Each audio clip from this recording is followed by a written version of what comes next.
ಒಂದು 4 ಹೆಜ್ಜೆ ಹಾಕಿದ್ರು ಅಪ್ಪನ ನೆನಪು ಮಾಡಿಸ್ಬಿಟ್ಟ. ಆ ದೊಡ್ಡ ದೊಡ್ಡ ಹೆಜ್ಜೆ ಎಲ್ಲ ಅಪ್ಪಂದಯ್ಯ, ಕಿರಿ ಹೆಜ್ಜೆ ಮಾತ್ರ ಅಶೋಕ್ ಭಟ್ರದ್ದು ಬಂತಪ್ಪ.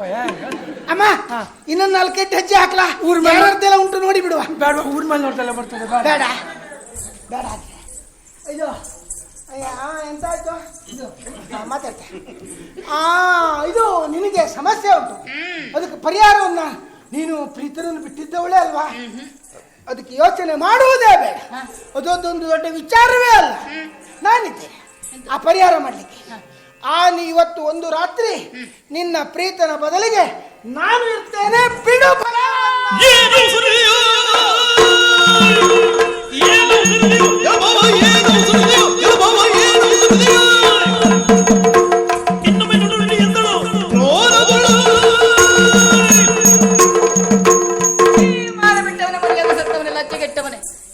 ಏನು ಹೇಳುದು ನೀನು ಸಂಸ್ಕಾರ ವಿಹೀನ, ನಿನಗೆ ಹೇಳಿ ಪ್ರಯೋಜನ ಇಲ್ಲ. ಅತ್ತೆ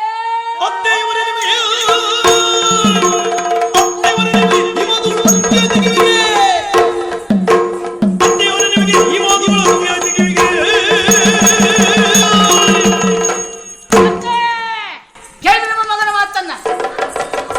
ಮಕ್ಕಳನ್ನ ಹುಟ್ಟಿದ ಸಾಕಾಗುದಿಲ್ಲ, ಒಳ್ಳೆ ಸಂಸ್ಕಾರ ಕೊಟ್ಟು ಬೆಳೆಸಬೇಕು. ಆ ಸಂಸ್ಕಾರ ನಿಮಗೆ ಎಲ್ಲುಂಟು. ಮತ್ತೊಂದು ಸಂಸ್ಕಾರ ಕೊಡ್ತಾರೆ. ಈಗೇನ್ ಮಾಡ್ತೀರಿ? ನಿಮ್ಗೆ ಹೇಳಿ ಪ್ರಯೋಜನ ಇಲ್ಲ. ನೀವು ಅಮ್ಮ ಮಗ ಇಬ್ರು ಹೋದೆ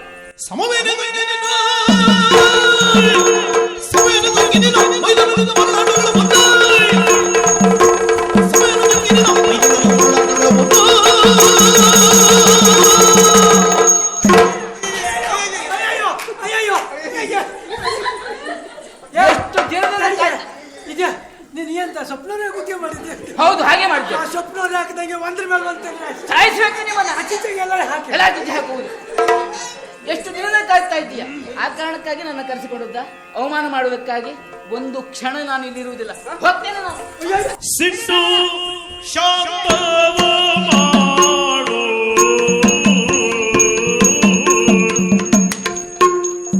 ಸಿಟ್ಟು ಶಾಂತವ ಮಾಡು, ಸಿಟ್ಟು ಶಾಂತವ ಮಾಡು, ಬಿಡು ಮನದ ವರ್ಮ. ಇಷ್ಟು ನಿರ್ದಯದೊಳಗೆ ತ್ಯಜಿಸುವರೆ ನಮ್ಮ. ಸಿಟ್ಟು ಶಾಂತವ ಮಾಡು, ಬಿಡು ಮನದ ವರ್ಮ. ಇಷ್ಟು ನಿರ್ದಯದೊಳಗೆ ತ್ಯಜಿಸುವರೆ ನಮ್ಮ. ಇಷ್ಟೋ ನಿರ್ದಯದೊಳಗೆ ತ್ಯಜಿಸುವರೆ ನಮ್ಮ. ತರಳ ಮೂಡನು ಅವನು ಅರಿಯದಾಡಿದನದನು, ತರಳ ಮೂಡನು ಅವನು ಅರಿಯದಾಡಿದನದನು. ಮರೆತುಗಳೇ ಮರೆತುಗಳೇ ಮರೆತುಗಳೇ ಎಲ್ಲವನು ಅರಿತವಳು ನೀನು, ಅರಿತವಳು ನೀನು, ಅರಿತವಳು ನೀನು, ಮರೆತುಗಳೇ ಎಲ್ಲವನು ಅರಿತವಳು ನೀನು.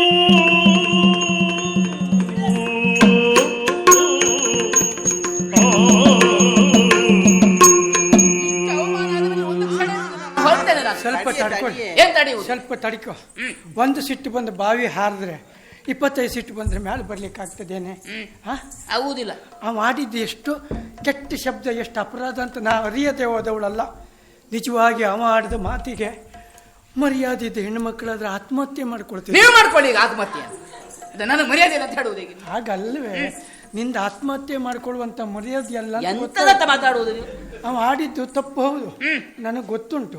ಕೆಲವೊಂದ್ಸಲ ಎಂತ ಆಗ್ತದೆ, ನೀ ಬೇಸರ ಮಾಡಬೇಡ. ಏನು? ಕೆಲವು ಘಟನೆಗಳನ್ನ ನಾವು ಹೆಂಗಸರು ನಮ್ಮೊಳಗೆ ಮುಚ್ಚಾಕೊಂಡು ಬಿಡ್ಬೇಕು ಅದನ್ನ. ಓಹೋ, ಈಗ ನೋಡು, ಈಗ ನೀ ಹೊರಟೆ, ಹೋದೋಳು ಅಂತ ಹೇಳ್ತಾ ಅಲ್ಲಿ ಯಾರು ಕೇಳ್ತಾರೆ ನಿನ್ನ ಹತ್ರ, ಅವಮಾನ ಆಯ್ತು, ಏನೇ ಬಂದೆ ಹೊರಟೆ ಅಂತ. ಚಂದಗೋಪ ಹೀಗೆ ಹೇಳ್ದೆ ಹೇಳ್ತೇನೆ. ಯಾರಿಗೂ ಹೇಳಿದ್ವ ಚಂದಗೋಪ, ಇವಳಿಗೆ ಯಾಕೆ ಹಾಗೆ ಹೇಳ್ದ ಅಂತವ್ರವ್ರೇ ಮಾತಾಡ್ಕೊಂಡ್ರು. ಹೋಗು ಮರ್ಯಾದೆ ಯಾವ್ದು ಯಾರ್ದು? ಓ, ನನ್ನ ಮೇಲೆ ಅನುಮಾನ ಪಡ್ತಾರ ಅಂತ ಹೇಳುವುದು ಅಲ್ವಾ? ಹಾಗಾಗಿ ಕೆಲವೊಂದು ಇರ್ಲಿ, ಅವ ಆಡಿದ ತಪ್ಪಿಗೆ ಅವನ ಪರವಾಗಿ ನಾನು ಕ್ಷಮೆ ಕೇಳ್ತೇನೆ. ಇವತ್ತೊಂದಿನ ಇಲ್ಲ, ತಾಗುವುದಿಲ್ಲ, ನಾನು ಹೋಗ್ತೇನೆ. ಕೈ ಮುಗಿತೇವೆ, ನಾವು ಕ್ಷಮೆ ಕೇಳ್ತೇವೆ. ಒಂದಿ ಸುಳ್ಕೊಂಡು ಹೋಗಿ ನಮ್ಮ ಮರ್ಯಾದೆ ಉಳಿಸಾಕ. ಮತ್ತೆ ಓ ನಿಮ್ಮಲ್ಲೂ ನಾನು ಕೇಳ್ತೇನೆ, ಏನು ಎಮ್ಮೆಗೆ ಜ್ವರ ಬಂದ್ರೆ ಕೋಣನಿಗೆ ಬರ ಇಡುವುದಾ? ಎಮ್ಮೆ ಜ್ವರ ಬಂದ್ರು ಕೋಣನಿಗೆ ಬರ ಹಾಕ್ಬೇಕು. ಅದೇ ಅದ್ಯಾಕೆ? ಈ ಜ್ವರ ಬಂದು ಎಮ್ಮೆ ಹತ್ರ ಎಲ್ಲರೂ ಕೋಣ ಹೋದ್ರೆ ಎಮ್ ಸತ್ತು ಹೋಗ್ತದೆ. ಸುಮ್ಮನೆ ಹಾಗಲ್ಲತ್ತ ನಾನು ಹೇಳಿದ್ದು. ಹೇಳಿದ ಮಾತಿನ ಅರ್ಥ ಆಗ್ಲಿಲ್ಲ ನಿಮಗೆ. ಎಮ್ಮೆಗೆ ಜ್ವರ ಬಂದ್ರೆ ಕೋಣಕ್ಕೆ ಬರ ಇರೋದು ಯಾಕೆ? ಅಪರಾಧ ಮಾಡಿದವರು ಒಬ್ರು, ಕ್ಷಮೆ ಕೇಳುದು ಒಬ್ಬರ ಅಂತ. ಉಪ್ಪು ತಿಂದವರೇ ನೀರು ಕುಡಿಬೇಕು ಅಂತ. ಉಪ್ಪು ತಿಂದುಕೊಂಡೇ ನೀರು ಕುಡಿಬೇಕು. ಉಪ್ಪು ತಿಂದವರೇ ನೀರು ಕುಡಿಬೇಕು ಅಂತ. ಅವನು ಕೇಳಬೇಕು. ಕೇಳಿ ಅದು ನೋಡಿ, ಅಲ್ಲಿ ನಾಗರಿಕಲ್ಲಿ ಪ್ರತಿಷ್ಠೆ ಮಾಡಿದಾಗ ಉಂಟು ಅಲ್ಲಿ.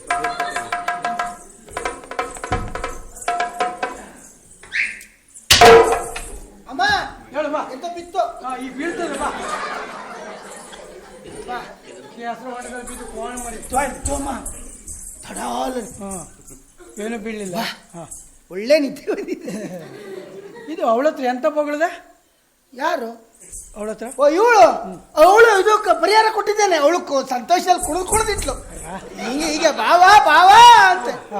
ಅಲ್ಲಲ್ಲ, ನಾವು ಮಲಗಿದೆ. ಕೆಲವೊಂದ್ಸಲ ಹಾಗೆ ಹಲ್ಲು ಮುಂದಿದ್ದ ಒಂದು ಹೊಟ್ಟೆ ಮುಂದಿದ್ದ ಒಂದು ಹಣೆ ಬರುವೆ ಹಂಗೆ ಅವ್ರಿಗೆ ಹಲ್ಲು ಮುಂದಿದ್ದವೆ ಅಂತ ಆಗ್ತದೆ ಹೇಳು. ಅವ ಹೊಟ್ಟರು ನಗೆ ಹಿಡ್ದಂಗೆ ಕಾಣ್ತದೆ. ಹೊಟ್ಟೆ ಮುಂದಿದ್ದ ಉಪವಾಸ ಇದ್ರು ಹೊಟ್ಟೆ ತುಂಬಿಕೊಂಡಿದ್ದಾಗೆ ಕಾಣ್ತದೆ. ನೀ ಹಾಗೆ ಏನು ಬೋಗಳದೆ ಹೇಳವಳ ಹತ್ರ. ಅದು ಅಂದ್ರೆ ಅವಳು ಪ್ರೀತಿನ ಬಿಟ್ಟಿರುವುದಿಲ್ವಂತೆ ಅವಳು ಗಂಡನ್ನ. ಕೊನೆಗೆ ಪಾಪ ನೋಡು, ಹಂಗ ನಾನು ಒಂದ್ ರಾತ್ರಿ ಅವನ ಬದ್ಲಿಗೆ ನಾನು ಇರ್ತೆ ಅಂತ ಹೇಳಿದೆ. ಓ, ಈ ತಿರುಗಾಟದಲ್ಲಿ ಯಾರು ಎಲ್ಲರ ಬದಲಿ ವ್ಯವಸ್ಥೆ ನಿಂದು. ಅಂದ ಅದಕ್ಕೂ ಇಲ್ಬಾರ. ನೀ ಆಡಿದ ಮಾತಿನ ಅರ್ಥ ಏನಾಗ್ತದೆ? ಮಾತಿನ ಅರ್ಥ ಅದ್ರೊಳಗೆ ಉಂಟು. ಓ ಅವ ಇವತ್ತು ಒಂದು ರಾತ್ರಿ ನೀನ್ ಅಪ್ಪಯ್ಯನ ಬದ್ಲಿಗೆ ನೀನ್ ಅಮ್ಮನ ಒಟ್ಟಿಗೆ ತಾಯಿರ್ಲ ಕೇಳ್ರಿ ಅಂತ ಹೇಳ್ತೆ. ಅಮ್ಮನ್ನೇ ಕೇಳು, ಹೂ ಅಂದ್ರೆ ಇರು ಹೇಳ್ತೆ. ಇವ್ ನಂಗೂ ವ್ಯವಸ್ಥೆ ಮಾಡ್ತಾರೆ ಬಿಟ್ರೆ ಇಲ್ವಾ? ಓ ಅವ ಇವತ್ತು ಒಂದು ದಿವಸ ನಿನ್ನ ಬದ್ಲಿ ಚಂದ್ರಾವಳಿ ಒಟ್ಟಿಗೆ ತಾಯಿರ್ಲ ಕೇಳ್ರಿ ಅಂತ ಹೇಳ. ಬೋರ್ಲಿ ಸೊಂಟ ಮುರಿದಾಗ್ತೆ.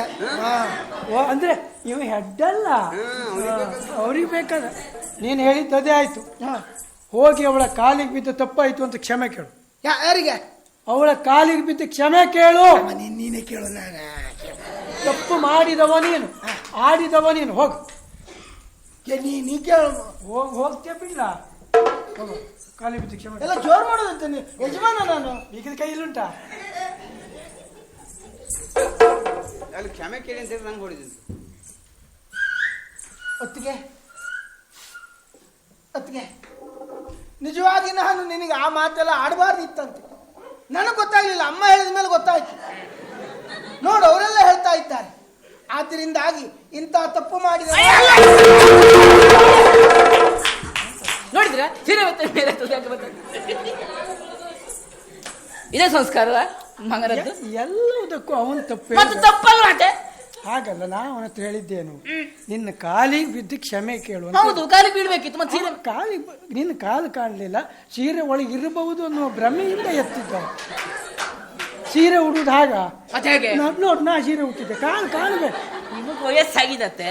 ಓ, ಈ ಸೀರೆ ವಯಸ್ಸಾದಂಗ ಒಂದೊಂದು ಅಡಿ ಮೇಲೆ ಹೋಗ್ತಾ ಇರ್ತದೆ. ಹಾಗಿದ್ರೆ ಮೇಲೆ ಹುಟ್ಟುಕೊಂಡದ್ದು ನಾ ಇನ್ನೊಂದು ಮೇಲೆ ಹೋಗುವುದಲ್ಲ. ನಂಗೆ ಇನ್ನೊಂದು 5 ವರ್ಷ ಹೋದ್ರೆ ಎಲ್ಲಿವರೆಗೆ ಬರ್ಬೋದು ಅಂತ ಕಲ್ಪನೆ ಮಾಡ್ಕೊಳ್ಳಿ, ನೀವೇ ಕಲ್ಪನೆ ಮಾಡ್ಕೊಳ್ಳಿ. ಬೇಡವಾ ಅಲ್ಲೇ ಉಂಟು ಅಂತ ಕೇಳಿ ಸಾಯಿ. ಅಲ್ದಿರ ಒಂದು ಕೆಲಸ ಮಾಡು, ನೀನೇ ಎತ್ತು. ಏ ಬೇಡ ಬೇಡ ಅದೇ ರಾಷ್ಟ್ರ ಧ್ವಜವನ್ನ ಅದು. ಬೇಡ ಬೇಡ ಬೇಡ ಬೇಡ ಬೇಡ ಬೇಡ ಬೇಡ ಅತ್ತಿಗೆ, ಏನು ಅಂತ ಹೇಳಿ. ಅತ್ತಿಗೆ, ನಿನ್ನ ಸೀರೆ ಒಳಗೆ ನಿನ್ನ ಕಾಲುಂಟು ಅಂತ ನಾನು ತಿಳಿದುಕೊಳ್ತೇನೆ. ನಾನು ಕಾಣದಿದ್ದರೇನು, ಯಾರಿಗೂ ಕಾಣದಿದ್ದರೇನು, ಕಾಲು ಖಂಡಿತ ಇರಬಹುದು ಅಂತ ನಾನು ಉಂಟು. ಉಂಟಾ? ಮುಂದೆ ಹೋಗಲು ಸಹಾಯ. ಆದ್ರಿಂದಾಗಿ ಕಾಲನ್ನ ಹಿಡಿದಿದ್ದೇನೆ ಅಂತ ಹಂಗೆ ಮೇಲಿಂದ ಹಿಡಿಲ್ಲ, ಬೇಡ ಬೇಡ. ಹಿಡಿದಿದ್ದೇನೆ ಅಂತ ತಿಳ್ಕೊಂಡು ನಾನು ಆಡಿದ ಮಾತು ತಪ್ಪಾಯ್ತು, ಕ್ಷಮಿಸಿಬಿಡು ನನ್ನನ್ನು. ಅತ್ತೆ ನನಗ್ ಭರವಸೆ ಇಲ್ಲ ಇವ್ನ ಮೇಲೆ. ನಾನು ಇವತ್ತೊಂದು ದಿವಸ ಉಳಿದೋಗು ನೀನು. ಇಲ್ಲಪ್ಪ, ನಾನು ಒಳಗೆ ಬರುವುದಿಲ್ಲ. ಅಲ್ಲ ನಿಮ್ಮ ಮಾತನ್ನು ನಂಬಿಕೊಂಡು ನಾ ಚಂದ್ರಾವಳಿ ಒಟ್ಟಿಗೆ ಒಳಗೆ ಹೋದೆ ಅಂತ ಆದ್ರೆ ನೀವು ಬಂದ್ರೆ ನಾನು ಬರುವುದಿಲ್ಲ. ಬಂದ್ರೆ ನಾನು ಬರುವುದಿಲ್ಲ. ಬಂದ್ರೆ ನಾನು ನನ್ನ ಇದುಂಟು, ನಾನು ಇಂಥದ್ದು ಇದು ಮಾಡ್ತೇನೆ ನಾನು, ಶತಪಥ. ಅದು ಈಗ ಬೇಡ, ದಿನ ಬೆಳಿಗ್ಗೆ ಮುಂಚೆ ಎದ್ದು ಮಾಡು. ಇದು ಪ್ರಣಾಮ ಪ್ರಣಾಮ ಪ್ರಣಾಮ ಪರಿಣಾಮ ಪರಿಣಾಮ ಪ್ರಮಾಣ ಪ್ರಮಾಣ ಪ್ರಮಾಣ ಪ್ರಮಾಣ ಪ್ರಮಾಣ ಪ್ರಮಾಣ ಪ್ರಮಾಣ ಮಾಡ್ತೇನೆ. ನಾನು ನೀನು ಒಳಗೆ ಹೋದ ಮೇಲೆ ಒಮ್ಮೆ ನಾನು ಒಳಗೆ ಬಂದೆ ಅಂತಾದ್ರೆ ನಾನು ನನ್ನ ಅಪ್ಪನ ಮಗನೇ ಅಲ್ಲ. ಹೇಗೆ ನಿನ್ನ ಪ್ರಮಾಣದ ಮನೆ ಬೆಂಕಿ ಬಿತ್ತು. ಎಂತ ಅಂದೆ ಅಪ್ಪನ ಮಗನೇ ಅಲ್ಲ. ಥೋ ಅದೆಲ್ಲ ದೊಡ್ಡ ದೊಡ್ಡ ಮಾತಾಡ್ಸಿ ಆಯ್ಬೇಡ ತಮ್ಮ. ಮೊದಲೇ ಕೆಲವರು ನಿನ್ನ ನೋಡ್ಕೊಂಡು ಹೇಳೋದು ಅಪ್ಪಂಗಿರು ಯಾವ ಲಕ್ಷಣವೂ ಇಲ್ಲ ಅವನಿಗೆ, ಮತ್ತು ಅದನ್ನೇ ಸಾಬೀತು ಮಾಡ್ಲಿಕ್ಕೆ ಹೋಗ್ತೀಯಲ್ಲೋ ನೀನು. ಹಾಗಿದ್ದೆ ಮೇಲ್ಮಟ್ಟದ ಶಬ್ದ ಯಾವ್ದಾದ್ರು ಹೇಳು. ಅದು ಬೇಡ ಬೇರೆ ಬೇರೆ ಬೇರೆ. ಅತ್ತಿಗೆ, ನೀನು ಒಳಗಿದ್ದಾಗ ನಾನು ಒಳಗೆ ಬಂದೆ ಅಂತಾದ್ರೆ ನನ್ನ ಅಮ್ಮ ಎಂತ ಹೇಳಿ ಜಾತಿಹೀನ ಅಂತ ಕರೆ. ಜಾತಿ, ನಾನು ಜಾತಿ ಹುಟ್ಟಿದವನೇ ಅಲ್ಲ. ಅಲ್ಲ, ಈ ಜಾತಿ ಅಂತ ಬಟ್ಟೆ ಜಾತಿಗೆ ಅದಕ್ಕೂ ಅಂದ. ಈಗಲಾದ್ರೂ ಭರವಸೆ ಬಂತಲ್ಲ? ಭರವಸೆ ಬಂತು. ಬಂತ? ಆಗಿದ್ರೆ ಬಾ, ನಿನ್ನನ್ನು ಉಪಚರಿಸುವುದಕ್ಕಾಗಿ ನಾನು ಸಿದ್ಧ.